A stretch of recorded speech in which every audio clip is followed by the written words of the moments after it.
Hello everyone, good afternoon all of you. Welcome back to my channel Mathsville and this is Surbhi. पहले तो मैं आप लोगों को एक बात बता दूं कि मैंने टेलीग्राम चैनल बना लिया है और उसका लिंक आपको डिस्क्रिप्शन बॉक्स और साथ ही कमेंट बॉक्स में मिल जाएगा। तो जिन लोगों को भी कोई डाउट हो, कोई प्रॉब्लम हो, तो आप लोग वहाँ टेलीग्राम चैनल पर जुड़ सकते हैं और अपनी बात मुझ तक पहुँचा सकते हैं। साथ में आप लोगों को वहाँ पे सारे लिंक्स भी शेयर कर दिए जाएंगे सो दैट आपको क्लासेस टाइम से मिलती रहे। Okay, so let's start with today's topic. जैसा कि हमने कल डिस्कस किया था कि पियाजे के अनुसार गणितीकरण संप्रत्यय क्या है, हमने वो जान लिया था और मैंने आपसे कहा था कि आज हम पढ़ेंगे एम्स ऑफ टीचिंग मैथमेटिक्स, यानी कि गणित शिक्षण का उद्देश्य। तो गणित शिक्षण का उद्देश्य ये पढ़ने से पहले आप मुझे ये बताइए, इस शब्द उद्देश्य का क्या मतलब है? एम, इसका क्या मतलब है? आप कुछ भी काम करते हैं तो उसके पीछे एक वजह होती है, कुछ हासिल करने की मंशा होती है, वही होता है आपका उद्देश्य। और उद्देश्य एक से ज्यादा भी हो सकते हैं, ज्यादा हो सकते हैं और यहाँ तक कि लेवल्स भी हो सकते हैं। एक स्पष्ट उद्देश्य या स्पेसिफिक आपका रीजन, कुछ भी सिंपल, जैसे कि आप ले लीजिए, आज आप लोग पढ़ रहे हैं तो आप लोग क्यों पढ़ रहे हैं? आप ये क्लास अटेंड कर रहे हैं, ये क्लास देख रहे हैं, तो क्यों देख रहे हैं? आपका एक स्पष्ट रीजन है। सबसे पहला उद्देश्य है कि आपको पेपर क्लियर करना है, आपको अपना पेपर निकालना है, सीटेट का, यूपीटेट का, है ना, या कोई भी आपका जो भी आपका स्टेट टेट है, आपको वो पेपर क्लियर करना है और उसमें ये आपका सिलेबस है। दूसरा क्या उद्देश्य है, इससे थोड़ा बड़ा, कि आप पेपर क्लियर करके क्या कर लोगे, क्या होगा पेपर क्लियर करके? ये पेपर क्लियर होने के बाद आपको क्या मिलेगा? आपको एक एलिजिबिलिटी मिल जाएगी कि आप बाकी सारे जो जॉब ओरिएंटेड एग्जाम्स है, जैसे DSSB, KVS, NVS या और बाकी सुपर टेट वगैरह, जिसके बाद आपको जॉब मिलेगी, तो आप उसके लिए एलिजिबल हो जाओगे और ये पाठ्यक्रम आपका उनमें भी आएगा, तो आप इसलिए भी पढ़ रहे हैं। तीसरा, जॉब ओरिएंटेड एग्जाम तो क्लियर कर लोगे, लेकिन उसके बाद क्यों करोगे वो जॉब ओरिएंटेड एग्जाम क्लियर? एक बड़ा उद्देश्य, एक सबसे बड़ा उद्देश्य जो अति महत्वपूर्ण है, वो क्या है? वो है कि आप अपना लाइवलीहुड, यानी कि आजीविका कमाने योग्य हो जाओगे। आप एक अच्छी जिंदगी, बेहतर जिंदगी खुद को और अपने परिवार को दे पाओगे, ताकि कुछ कमा कर ला पाओगे, यही है। तो ये देखो ना, ये तो आपका स्पष्ट उद्देश्य है जो सबके सामने है। ये आपका पेपर आगे एलिजिबिलिटी क्राइटेरिया क्रैक करना, ये भी आपको ऑलमोस्ट सबके सामने ही रहता है। लेकिन ये जो है, ये एक मेन उद्देश्य है जिसके लिए आप बचपन से तैयारी कर रहे हैं। आपने जब स्कूल जाना शुरू किया तो क्यों गए थे? क्या ये सोचा था कि मैं बस पढ़ लिख जाऊँ, इतना ही काफ़ी है? सबके मन में यही होता है कि मैं एक अच्छी लाइफ, अच्छे से एजुकेशन ले लूँ ताकि मैं एक अच्छी लाइफ जी सकूँ, अच्छे से कमा सकूँ, यही रीजन था। तो यही है आपके उद्देश्य। तो ऐसे ही मैथमेटिक्स यानी कि गणित को पढ़ाने के भी कुछ उद्देश्य होते हैं और उन उद्देश्य को आज हम उन्हीं उद्देश्यों के बारे में जानेंगे। जॉर्ज पोलिया नाम के एक मनोवैज्ञानिक हुए जिन्होंने अपने कुछ कथन कहे। जॉर्ज पोलिया,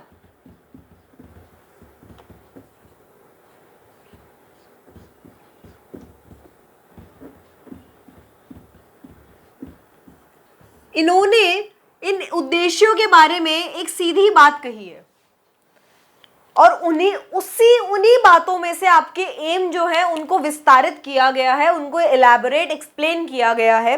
और जॉर्ज पोलिया क्या कहते हैं कि एम ऑफ मैथमेटिक्स टीचिंग, यानी कि गणित शिक्षण का उद्देश्य क्या है?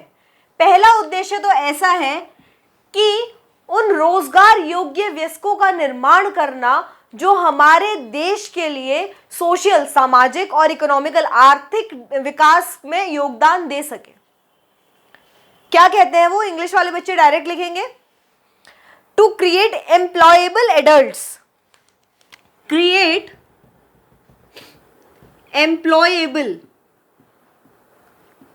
Employable adults who can contribute to social and economical development. Okay, ये आपका पहला पॉइंट था, इसको हिंदी वाले बच्चे भी लिख लेंगे। रोजगार योग्य उन वयस्कों का निर्माण करना जो हमारे देश के आर्थिक और सामाजिक विकास में योगदान दे सके। ठीक है, नेक्स्ट पे आते हैं। नेक्स्ट क्या कह रहे हैं, बढ़ते बच्चों के आंतरिक संसाधनों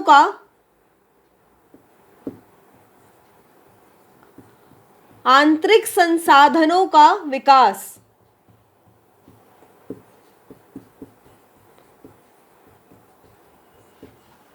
बढ़ते बच्चों यानी कि इसमें लिखेंगे to develop the inner resources of the growing children. Inner resources of the growing children, ये बातें जॉर्ज पोलिया ने कही है। आप लोग अपने लैंग्वेज के हिसाब से नोट कर लेंगे। मैंने आपको पहले भी कहा था कि मनोवैज्ञानिकों की जो टिप्पणियां हैं, जो मनोवैज्ञानिकों की कही हुई बातें हैं, वो आपसे डायरेक्ट क्वेश्चंस भी आ सकते हैं। तो आप इन सारी बातों को एक अच्छी तरीके से नोट करेंगे अपने नोट्स में, ताकि कुछ भी मिस ना हो रिवीजन के टाइम पे। ओके, तो ये बात समझ ली। अब जैसा कि मैंने आपसे उद्देश्यों के बारे में बात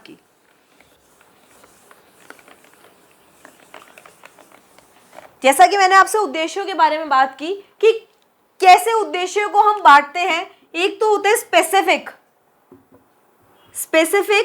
पर्पस, यानी कि विशिष्ट। आपका विशिष्ट उद्देश्य क्या होगा यहाँ पे? अगर मैं आपकी पढ़ाई से पूछूं कि आप क्यों पढ़ रहे हैं, क्यों ये क्लास ले रहे हैं, तो आपका विशिष्ट उद्देश्य यहाँ पे क्या है? आपका विशिष्ट उद्देश्य है कि आपको सीटेट का पहले या आपको अपना टेट का पेपर क्लियर करना है, यही आपका विशिष्ट उद्देश्य है। तो ऐसे ही यहाँ पे कि टीचिंग ऑफ मैथमेटिक्स में विशिष्ट उद्देश्य क्या है, जो बिल्कुल सामने है, वो क्या है कि आपको टीचर्स को एक ऐसा पाठ्यक्रम तैयार करना है, एक ऐसा करिकुलम तैयार करना है जो कि बच्चों की रियल लाइफ से जुड़े। बच्चों को मैथ्स को एक अपनी रियल लाइफ से जोड़ना आसान नहीं हो जाए।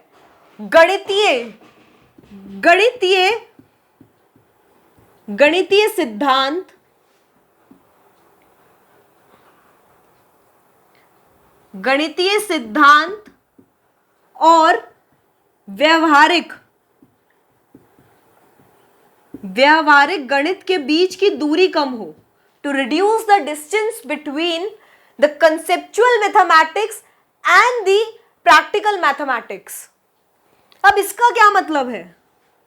क्या ये दोनों दूर दूर हैं और उन्हें पास लेकर आएंगे हम? नहीं, इसका मतलब है कि एक बच्चा जिसको आप सिद्धांत समझा रहे हैं गणित के, वही सिद्धांत जो है वो उसकी व्यवहारिक जिंदगी, उसकी असल जिंदगी से जुड़ सके। आप ऐसा पाठ्यक्रम तैयार कीजिए, आप इस तरीके से बच्चे को समझाइए उसकी हर चीज के बारे में, हर अपने कंसेप्ट के बारे में, ताकि वो अपनी डे टू डे लाइफ में, रोजमर्रा की जिंदगी में उसे जोड़ सके। और ये कैसे होगा ये? इसे आप कैसे अचीव करेंगे? जब आप एक ऐसा पाठ्यक्रम तैयार करेंगे जो बच्चे को इजीली समझ आए। मतलब बच्चा कब आसानी से समझता है? जब बच्चा उस चीज को एंजॉय करता है, जब बच्चा उस चीज में आनंद लेता है। मनुष्य का दिमाग चंचल होता है। आप उसमें ऐसा नहीं हो सकता कि आप कुछ भी क्लास में चल रहा है और बच्चा अगर उसमें इंटरेस्ट क्यों नहीं ले पा रहा, क्योंकि उसे मजा ही नहीं आ रहा। तो पढ़ाई में हमेशा मजा आए, एंजॉयबल हो, ठीक है, आनंददायक हो। दूसरी चीज स्पष्ट और सटीक हो, और साथ ही अचीवेबल हो। अब अचीवेबल का मतलब उपलब्ध करने योग्य हो। इसका क्या मतलब है? अचीवेबल हो, क्या मतलब है इसका? मतलब उपलब्ध हो सके का क्या मतलब है? मतलब है कि एक क्लास में एक दूसरी तीसरी कक्षा के बच्चे को अगर आप 10वीं के कंसेप्ट्स पढ़ा दोगे, 10वीं के सिद्धांत पढ़ा दोगे, तो उसको समझ ही नहीं आएंगे, हम अचीव कर ही नहीं पाएंगे ये टारगेट। तो हमें अचीवेबल करना है, हमें उपलब्ध करने योग्य टारगेट रखने हैं अपने। वो पाठ्यक्रम अचीवेबल होना चाहिए, बच्चे को समझ आना चाहिए, ठीक है। तो अचीवेबल हो, उपलब्ध करने योग्य हो, और साथ ही स्पष्ट एवं सटीक। अब इसका क्या मतलब है? स्पष्ट और सटीक, यानी कि एक्यूरेट और क्लियर हो। ऐसा नहीं है कुछ भी रैम्बल करके टीचर चला गया और बच्चों को समझ ही नहीं आया। इस तरीके से समझाने कि बच्चे को समझ भी तो आए। आप सिंपल 2+2 इसको 10 तरीकों से समझा सकते हो, लेकिन बस कौन सा तरीके से बच्चों को समझ में आ रहा है आपको उसका ध्यान देना है। तो स्पष्ट और सटीक हो गया। और तीसरी चीज, ऐसी एक्टिविटीज करवाओ क्लास में, पाठ्यक्रम में ऐसी एक्टिविटीज जोड़ो जो वास्तविकता से जुड़े। ऐसी एक्टिविटीज हो, activities based on real life, यानी कि वास्तविक जिंदगी से जुड़ी हुई एक्टिविटीज हो, वास्तविक जिंदगी से जुड़े हुए आपके कुछ क्रियाकलाप हो इस तरीके से कि बच्चे उसे जोड़ सके और उसे यूज कर सके। तभी तो आपकी सिद्धांतीय गणित, जो आपकी गणितीय सिद्धांत है, सिद्धांतीय गणित जो है वो व्यवहारिक गणित से जाके जुड़ पाएगी और ये दूरी कम हो पाएगी। ये समझ में आया? ये जो स्पेसिफिक पर्पस था, इतना समझ में आ गया। अब बात करते हैं आपकी school goal of school mathematics, यानी कि विद्यालय गणित का एम, विद्यालय गणित का उद्देश्य।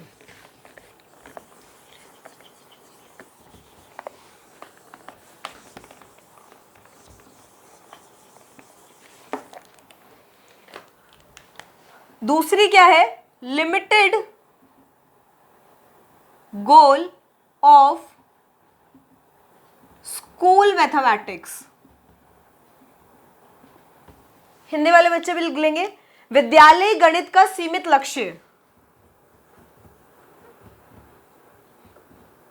विद्यालय गणित का सीमित लक्ष्य। अब इसका क्या मतलब है? क्या है आपके limited goal of school mathematics?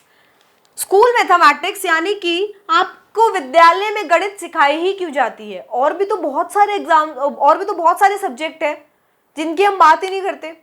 जैसे कि रीजनल लैंग्वेजेस, पंजाब में पंजाबी मैंडेटरी है पढ़ना, यूपी में उर्दू पढ़ना मैंडेटरी है, ठीक है। ऐसे ही हर जगह की रीजनल लैंग्वेजेस है।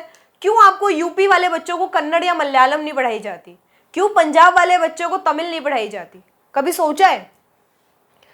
क्योंकि हमारे जो स्कूल में जो शिक्षाएं हैं, जो हमारा करिकुलम तैयार किया गया है, पाठ्यक्रम तैयार किया गया है, उसमें एक चीज का ध्यान रखा गया है कि जो कॉमन सब्जेक्ट्स हैं, मतलब जो जानने ही जानने हैं, उनमें हिंदी और इंग्लिश तो मैंडेटरी कर दी गई है। क्योंकि ये एक ऐसी, हिंदी हमारी राष्ट्रभाषा है तो आनी चाहिए। इंग्लिश हमारी ऐसी भाषा है जो जम्मू कश्मीर से लेकर नीचे कन्याकुमारी तक हर जगह आप मोस्टली बंदों को समझा सकते हैं। हमारी राजकाज की भी भाषा हो जाती है वो। उसके बाद गणित, साइंस, आपकी मैथ्स, साइंस और एसएसटी, ये तीनों इंपॉर्टेंट कर दिए। तो लेकिन ये किया ही क्यों है? इसका मतलब ये है, हमारी क्लास में, हमारे पाठ्यक्रम में मैथ्स इसलिए जोड़ा है ताकि हम एक नॉर्मल कैपेबिलिटीज का विकास कर सके बच्चों में। Development of beneficial capabilities. इसका क्या मतलब है कि लाभप्रद क्षमताओं का विकास कर सके हम बच्चों में। अब ये लाभप्रद क्षमताएं, लाभप्रद क्षमताएं ये है क्या? ये लाभप्रद क्षमताएं क्या है बताओ? ये ऐसी क्षमताएं जिससे हमें लाभ हो। और लाभ कैसी क्षमताओं से होगा? यार एक बात बताओ, एक नॉर्मल सब्जी वाला है, उसे भी थोड़ा बहुत मैथ्स का ज्ञान होना चाहिए ना, वरना उसे कोई भी लूट लेगा। वो कहेगा 50 रुपए की सब्जी हो गई, पहली बात उसे जोड़ना ही नहीं आएगा कितने की सब्जी हो गई। उससे आपने सब्जी ली, कुछ इतने का कुछ इतने का, वो उसने बोला मैडम मुझे जोड़ना नहीं आता, मुझे बस ये पता है ये 10 रुपए किलो है। आपने आधा किलो लिया और उसको 2 रुपए पकड़ा दिए। कर सकते हैं ना ऐसा? चलो आप नहीं करेंगे, लेकिन लोग तो ऐसा कर सकते हैं। तो क्या इस फ्रॉड से बचने के लिए थोड़ी बहुत इतनी क्षमताएं तो हो कि इंसान अपना रोजगार प्राप्त करने योग्य हो, कम से कम 2 वक्त की रोटी तो जुटा सके। और यही है लाभप्रद क्षमताएं आपकी। और ये कैसे प्राप्त होती है कि आप अपने मैथ्स में आपके जो मैक्सिमम फ्रॉड्स होते हैं, फ्रॉड क्या होते हैं? पैसों का लेन देन में 90% फ्रॉड्स होते हैं, बाकी थोड़े बहुत तो अलग तरीकों के होते हैं, लेकिन उनमें भी मैटर पैसा ही करता है। तो पैसे के फ्रॉड से बचने के लिए, अब ये छोटे मोटे फ्रॉड्स के लिए अगर आप पुलिस के पास चला जाए, वो बंदा इसने मुझे 10 की जगह 2 रुपए दे दिए, आप सोचिए पुलिस वाले भी उसे भगा देंगे। और ऐसी छोटी मोटी वो कब तक भागता रहेगा, उसे समझ ही भी तो आना चाहिए कि उसके साथ फ्रॉड हो रहा है। तो ये वाली क्षमताओं का विकास करना, ताकि छोटा मोटा काम करके इंसान अपनी रोजगार, अपना जीविका कमा सके, उसे कहते हैं हम बेनिफिशियल कैपेबिलिटीज, लाभप्रद क्षमताएं। और ये कैसे हो सकता है? थोड़ा बहुत ज्ञान होना चाहिए आपको, अंक ज्ञान यानी कि नॉलेज ऑफ नंबर्स। आपको पता होना चाहिए कि अगर किसी ने बोला 80 रुपए, तो 80 का मतलब 80 ये है, ना कि 80 ये है। आपको बोल सकते हैं ना कि 80 रुपए हो गए, तो आपने ये समझ लिया, फिर क्या करोगे? 70 रुपए का नुकसान हो गया। तो थोड़ा सा अंकों की नॉलेज होनी चाहिए, नंबर्स की नॉलेज होनी चाहिए, और इसी में आ जाता है आपका थोड़ा बहुत जमा करना, घटाना, एडिशन, सब्ट्रैक्शन वगैरह। साथ में आपको न्यूमेरिकल ऑपरेशंस, वही सांख्यिक आपके न्यूमेरिकल नॉलेज मतलब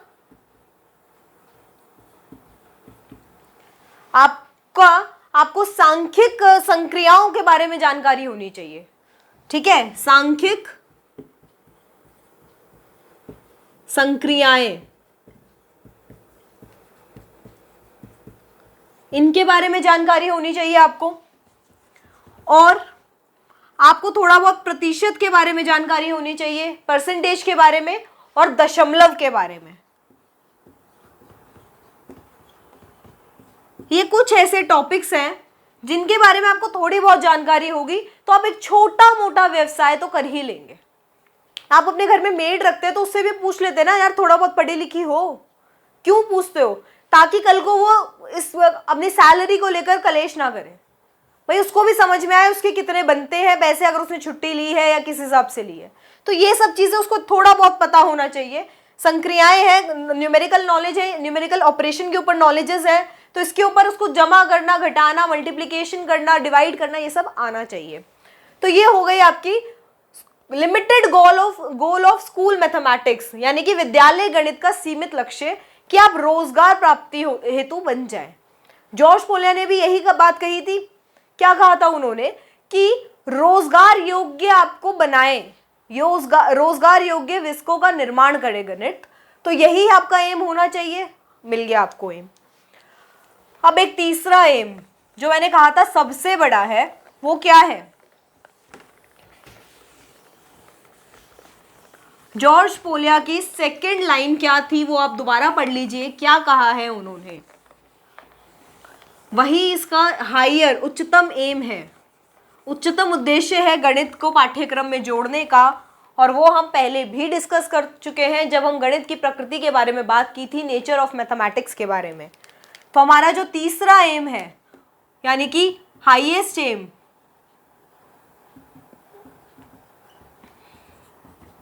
उच्चतम उद्देश्य,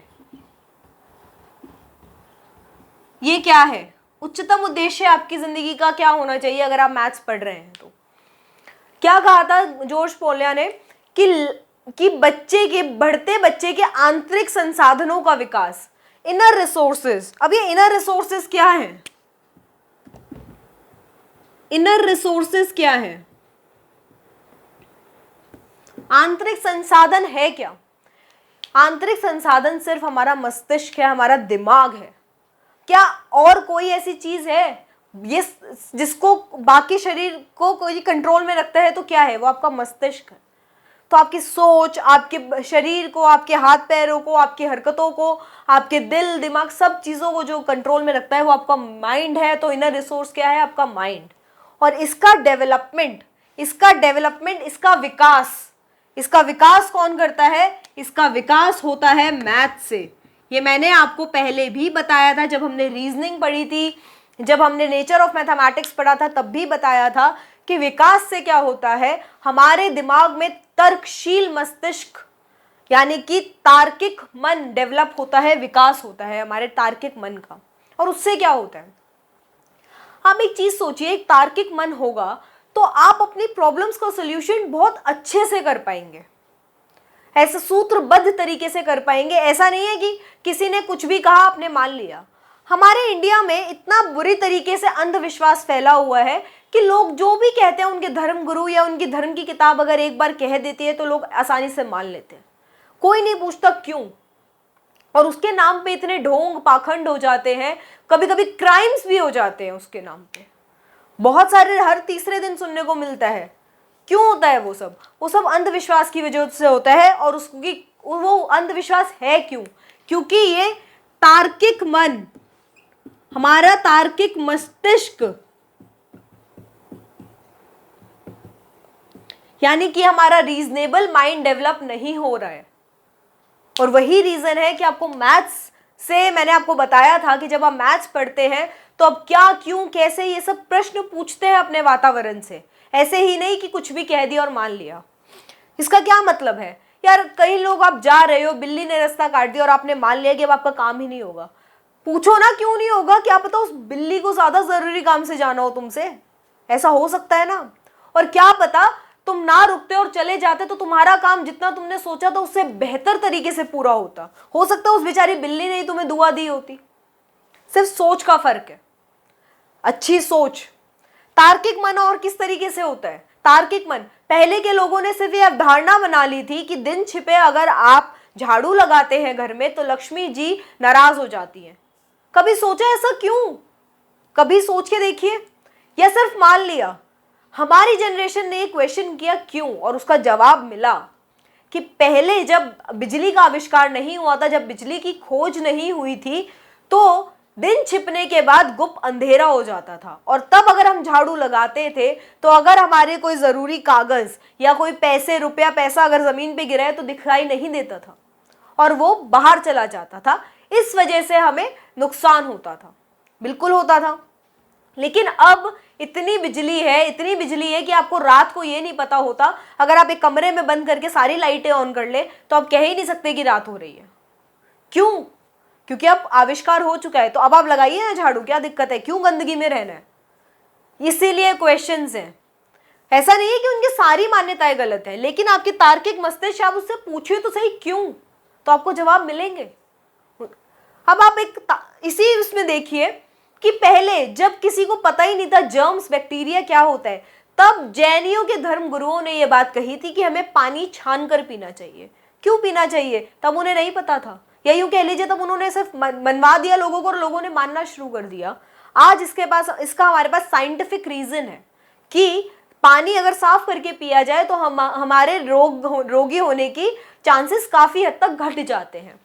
और यही है आपका तार्किक मस्तिष्क, कि जब आप अपने आसपास के वातावरण से क्वेश्चंस करते हैं, जब आप पूछते हैं ऐसा क्यों, और अगर आपको आंसर, एक सटीक आंसर, एक आपको साइंटिफिक आंसर नहीं मिलता तो आप उस मान्यता को मानने से इनकार करते हैं। यही होगा ना। आप एक बात बताइए, अगर हमारी सोच, मैथमेटिक्स सीखने से, हमारे गणित को सीखने से जब हमारी सोच का दायरा खुलेगा तब हम बहुत सारी चीज़ों को अपनाएंगे, एक अच्छी चीज़ों को अपनाएंगे और बुरी चीज़ों को छोड़ेंगे। लेकिन अगर हमारी सोच ही वैसी रह जाएगी कि बाल विवाह, हाँ होने दो, इतने सालों से चला आ रहा है तो होने दो, क्यों? लेकिन अब आप पूछो ना क्यों। ऐसे ही बहुत और चीजें हैं। आप अपने प्रॉब्लम्स को ढंग से सॉल्व करेंगे। प्रॉब्लम्स को ढंग से कैसे सॉल्व करते हैं? आपकी प्रॉब्लम सॉल्विंग स्किल्स ये डेवलप होंगी। और ये कैसे होंगी? एक तरीका, जैसे एक प्रॉब्लम है, अगर आपका पेपर, आपने एक पेपर दिया, सीटेट का पेपर मान लीजिए, और 2 बार दिया और आप फेल हो गए, नहीं पास कर पाए कि कोई भी रीजन की वजह से, तो अगर आपका तार्किक मस्तिष्क नहीं है, अतार्किक है, यानी कि आपका अनरीजनेबल माइंड है, तो आप क्या कहेंगे? शायद मेरी किस्मत में नहीं था। किस्मत के ऊपर क्यों ठीकरा फोड़ रहे हो? अगर तुमने पढ़ाई कम की थी तो इसमें किस्मत की क्या गलती है? औरों का भी तो हुआ है, उनकी किस्मत कौन से सोने के पेन से लिखी थी? लेकिन अगर आपका तार्किक मस्तिष्क होगा, आपके इनर रिसोर्सेज विकसित हो चुके होंगे, डेवलप हो चुके होंगे, तब आप ये सोचोगे कि शायद मैंने इस बार 2 घंटे ही पढ़ाई की थी, इस वजह से नहीं हुआ, अगली बार 4 घंटे पढ़ के देखूंगा। कैसे नहीं होगा पेपर क्लियर? जब इतने लोगों को हो रहा है तो मेरा क्यों नहीं? ये है तार्किक सोच। सिर्फ जो हमारा अनरीजनेबल माइंड है, जो हमारी पिछड़ी सोच है, वो क्या करती है, वो सिर्फ दूसरों पे ठीकरा फोड़ती है, और अगर कोई और नहीं मिलता तो भगवान और किस्मत को कोस देते हैं। लेकिन जब हम पढ़ते हैं मैथमेटिक्स, जब हमारा दिमाग खुलता है, जब हमारे इनर रिसोर्सेज का डेवलपमेंट होता है, तब हम एक्चुअल रीजन को जानने की कोशिश करते हैं और अपनी प्रॉब्लम्स को ढंग से सॉल्व कर पाते हैं। समझ में आया ये बात? और जब हम एक अच्छी सोच का, जब हमारा यूथ एक अच्छी सोच के साथ आगे बढ़ेगा, तो क्या हमारा सोशल डेवलपमेंट नहीं होगा? क्या सामाजिक विकास नहीं होगा हमारे देश का, जो कि बहुत जरूरी भी है। और यही जॉर्ज पोलिया ने कहा था कि जब एक ऐसे वयस्कों का निर्माण करना जो सामाजिक विकास में भी योगदान दे सके। और वो सामाजिक विकास कैसे देंगे, सामाजिक विकास में कैसे योगदान रहेगा? जब आपकी सोच खुली होगी, जब आप चीजों को तार्किक रूप से देखेंगे। समझ में आया? डेविड व्हीलर ने भी इसके ऊपर एक टिप्पणी की है, उसे जान लीजिए और ये भी अच्छे से लिखिएगा, क्योंकि पेपर में डायरेक्ट क्वेश्चन आ सकता है। तो डेविड व्हीलर साहब क्या कह रहे हैं?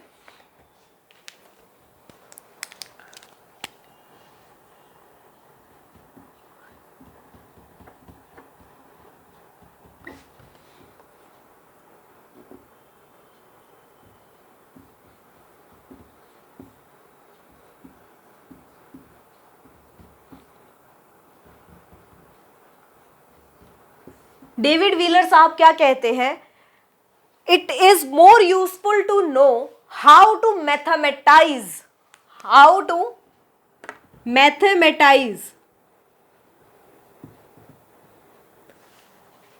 than to know a lot of mathematics.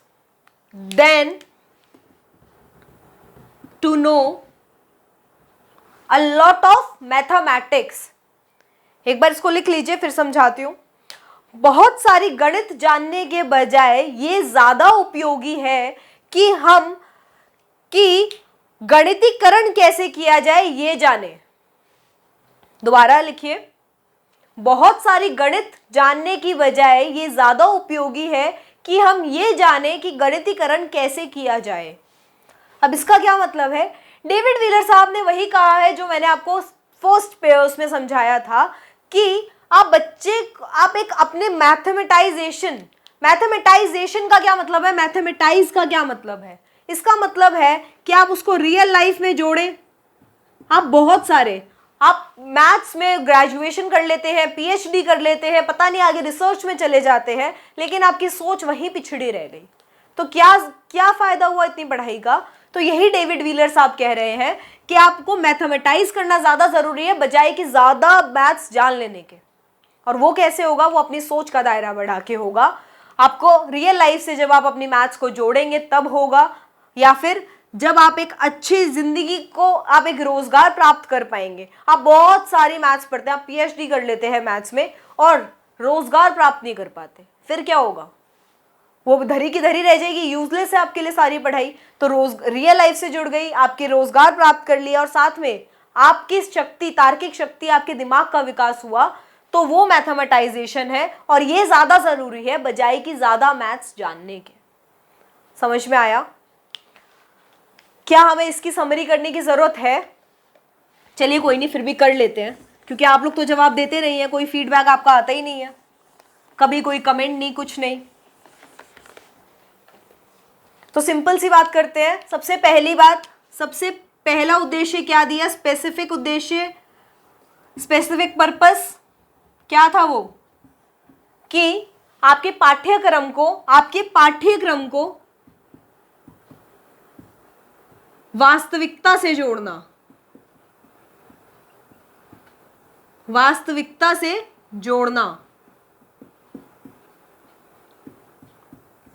ठीक है, आपकी जो बुक्स और आपके पेपर की मैथमेटिक्स है वो आपकी रियल लाइफ से जोड़ना। दूसरा क्या था? Limited goal of school mathematics. वो क्या था? वो ये था कि कम से कम इतना मैथ्स जानो कि आप थोड़ा बहुत रोजगार प्राप्त कर सको। और वो कैसे करना था? कि आपको थोड़े बहुत, जैसे नंबर्स के बारे में, न्यूमेरिकल ऑपरेशंस के बारे में, परसेंटेज, डेसिमल्स, इन सब के बारे में नॉलेज होनी चाहिए। और तीसरी बात क्या कही, जो सबसे इंपॉर्टेंट और हाईएस्ट आपका एम होना चाहिए वो ये है कि आपके इनर रिसोर्सेज का डेवलपमेंट।